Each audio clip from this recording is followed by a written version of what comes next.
সাজিয়ে রাখে বড় বড় বিগ্রহ, এটা আমাদের নিষেধ। শোকেসে সাজিয়ে রাখতে পারেন, কিন্তু যদি তাকে একবার তুলসী দেন তাহলে প্রাণ প্রতিষ্ঠা পেল। আর প্রাণ প্রতিষ্ঠা করার পর যদি তাকে আপনি 3 বেলা ভোগ না দেন, সুন্দর করে অর্চন না করেন, বা 2টা পিতলের বিগ্রহতে ঘষা খেয়ে শব্দ হলো, আপনার নরকের দুয়ার খুলে গেল। এই কারণে কৃষ্ণের সেবা পূজায় অনেক সাবধানতা অবলম্বন করতে। এই কারণে কেউ কেউ বিগ্রহকে ছেলে খেলা মনে করে, পুতুল মনে করে। এটা আপনার জীবনে যে সংসারে কত অশান্তি হচ্ছে আপনি টের পাচ্ছেন, এগুলো হলো এই দুরাচারের ফল। এই কারণে জগন্নাথকে ভালোবাসবেন, কিচ্ছু লাগবে না। ভগবান বলেছেন আমার প্রেমের সবচেয়ে মূর্ত বিগ্রহ, নারদ মুনিকে বলেছিলেন আমার প্রেমের আমার বিগলিত যে রূপ তার নাম হলো জগন্নাথ। এই কারণে কলিযুগের ভক্ত যদি আমার এই রূপের উপাসনা করে তারা সাক্ষাৎ আমাকেই লাভ করবে। ফুল তুলসী ছাড়া ভগবানের পূজা হয়, কিন্তু জগন্নাথ এত কৃপালু, জগন্নাথের ভোগে তুলসী না দিলেও চলে। কি right or wrong? Right or wrong? তুলসী ছাড়া ভোগ হয়, কিন্তু জগন্নাথের ভোগে তুলসীও লাগে না। কিরকম লাগে না? রথের মধ্যে দেখবেন জগন্নাথ কলা ভোগ হয়ে গেছে, তুলসী দিয়েছেন আপনি, প্রভু একটা ডাক, এটা কি করছে? পূজারী ভোগ দিয়ে দিচ্ছে, ভগবান এই যে গ্রহণ করো। এই কারণে পুরী ধামে এমন অনেক ঘটনা হয়েছে যে ঘটনাতে কোনো তুলসী লাগে না। তো আজকে জগন্নাথের একটা লীলা, আপনারা নতুন এসেছেন, আপনাদের জন্য জগন্নাথের একটা লীলা শোনাবো, আপনারা শুনতে চান? এই লীলাটা আপনাদের জীবনের লীলা, যে লীলা শুনলে ভালো লাগবে যে আমরা কোনো নিয়ম কানুন করি না, তারপরেও কি আমরা ভগবানকে ভালোবাসতে পারবো? অনেক ভক্ত তো অনেক লীলা করে, অনেক নিয়ম করে, শাস্ত্র করে, শ্লোক পড়ে, আমরা তো শ্লোক পারি না। তাহলে জগন্নাথ কি আমার হাতে গ্রহণ করবে? মাঝে মাঝে প্রশ্ন আসে কি না? তারই একটা সুন্দর লীলা বলবো। জগন্নাথের থাকেন উড়িষ্যাতে, উড়িয়া, কোন কোন ভাষায় বলে উড়িয়া। সেই উড়িয়ার একদম পাকা পাকগন্ডি বলে, পাকা পাকগন্ডি, ওরা রাস্তাকে বলে পাকগন্ডি। সেই পাকগন্ডি যেখানে শেষ হয়ে যায় তখন কাঁচা পাকগন্ডি শুরু হয়, কাঁচা রাস্তা। সেই কাঁচা রাস্তা যেখানে শেষ, সেখানে অনেকগুলো কুটির আছে, তার মধ্যে একটা কুটিরে সেই সময় বসবাস করতেন সুখিয়া। খুব সুন্দর একটা উপাখ্যান, লীলা সবাই জানেন, কথাগুলো খুব গুরুত্বপূর্ণ। এবং সেই সুখিয়া, তিনি বয়স হলো 75 বছর, স্বামী চলে গেছেন, ছেলে চাকরি নিয়ে চলে গেছে বুড়ো মাকে রেখে, এবং মেয়ে চলে গেছে বিয়ে হয়ে। সুখিয়া একা থাকে, তাকে দেখার কেউ নেই, ভিক্ষা করে চলে। তো ভিক্ষার ঝুলিতে যাই থাকুক, তিনি অন্য কিছু ভিক্ষা করতেন না, শুধু কিছু আটা ভিক্ষা করতেন। চোখেও ভালো করে দেখতেন না। তার ঘরে কয়েকটা জিনিসের মধ্যে রুটি বেলার একটা কি বলে বেলুনি ছিল, আর একটা জগন্নাথের চিত্রপট ছিল। সেই চিত্রপটটা একদম চোখে দেখা যায় না ভালো করে, অর্ধেক ছবি চলে গেছে, অনেক পুরানো। 75 বছরের মধ্যে তিনি 50 বছর ধরে জগন্নাথের সেবা করছেন, কেউ নেই সংসারে। এবং সারাদিনে শুধু তিনি একটা রুটি কোনো মতে বেলে, বড় একটা রুটি বেলে তিনি জগন্নাথকে ভোগ লাগাতেন। সারাদিনের মতো তিনি শুধু রুটিটা খেতেন। কখনো লবণ হতো, কখনো হতো না, বেশিরভাগ সময় রুটি পুড়ে যেত। কখনো এটা এত ভারী হতো যে অনেক ভারী, আর কখনো এত পাতলা হতো মনে হয় সূর্যের আলো চলে যাবে, পুড়ে যেত প্রায়, কারণ তার চোখে দেখার ক্ষমতা ছিল। কিন্তু সে একটা জিনিস জানতো যে প্রতিদিন যদি আমি জগন্নাথের চিত্রপটের সামনে একটা রূপোর প্লেট ছিল তার, ওই থালাতে রুটিটা রেখে বলতো প্রভু তুমি গ্রহণ করো, কোনো তুলসী পত্র না, কোনো কিচ্ছু না, রুটির সাথে কিচ্ছু দিত না। কখনো লবণ বেশি হতো, কখনো কম হতো, কিন্তু তিনি মনের মধ্যে একটা আনন্দ অনুভব করতেন, এবং তার পুরো বিশ্বাস ছিল যে প্রভু জগন্নাথ আমার এই রুটিটা গ্রহণ করবে। তো প্রতিদিন রুটি দিচ্ছেন।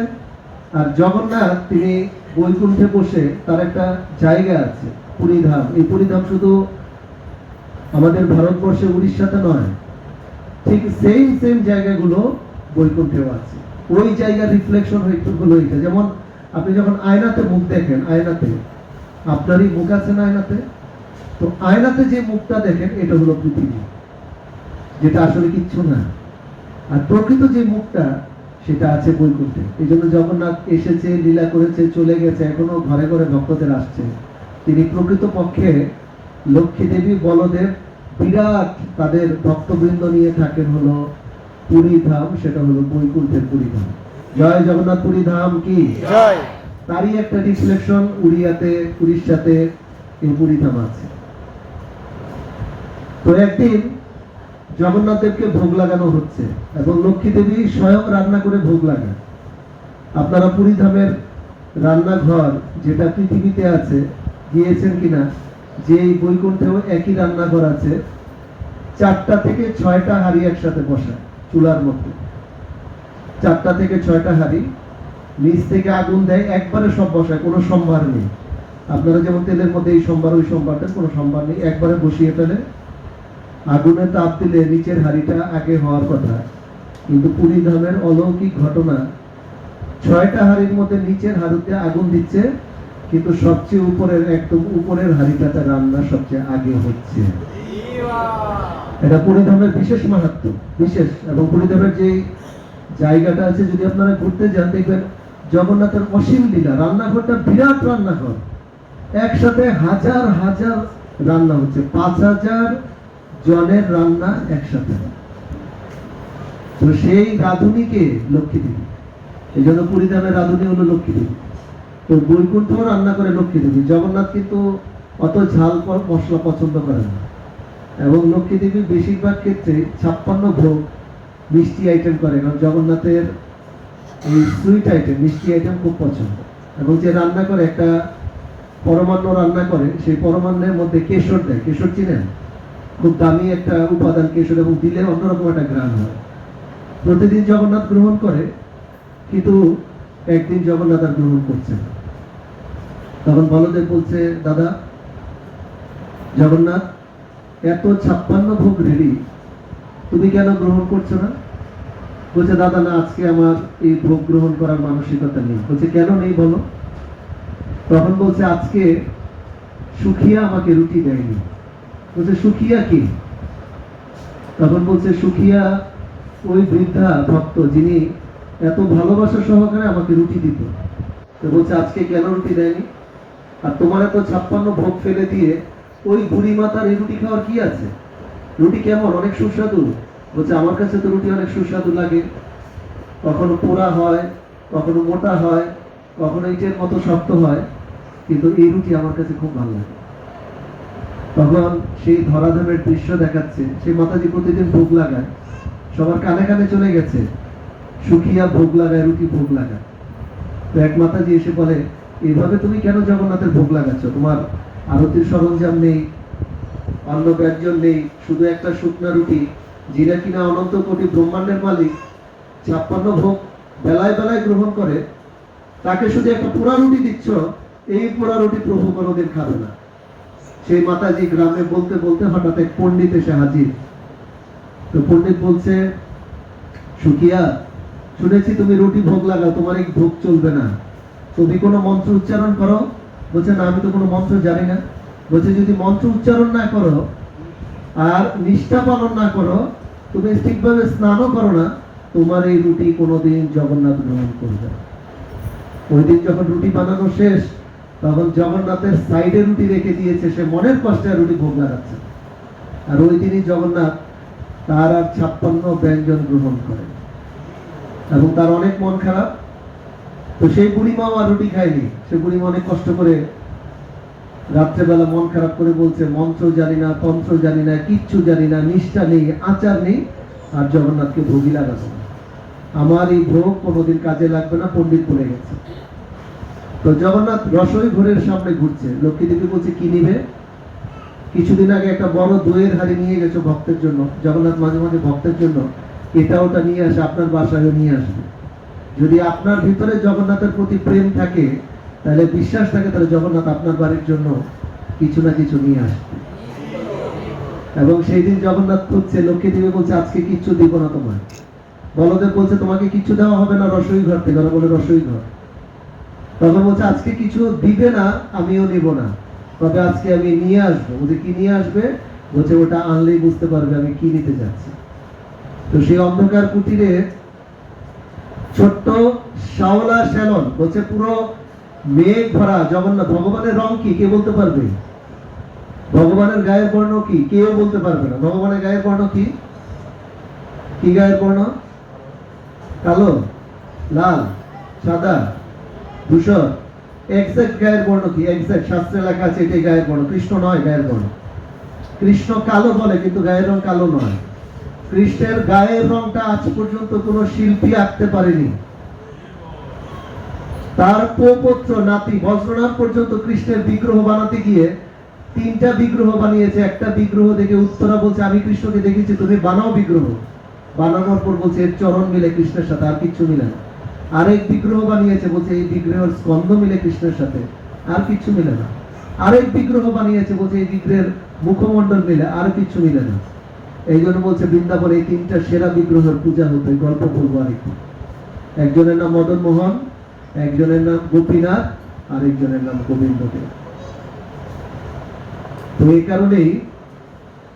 কারণেই বলা হচ্ছে জগন্নাথের গায়ের রং ভগবানের গায়ের রং কেউ বানাতে পারে না। তার আসল গায়ের রং কালো নয়। কৃষ্ণ বর্ণ মানে কালো নয়। তিনি সাদাও নয়। এখন হোয়াইট কৃষ্ণ বানায়, তিনি সাদা নয়। তার গায়ের রং হলো, আজকের আকাশটা দেখবেন, যখন মেঘ জলে ভরা থাকে বৃষ্টি হওয়ার আগে,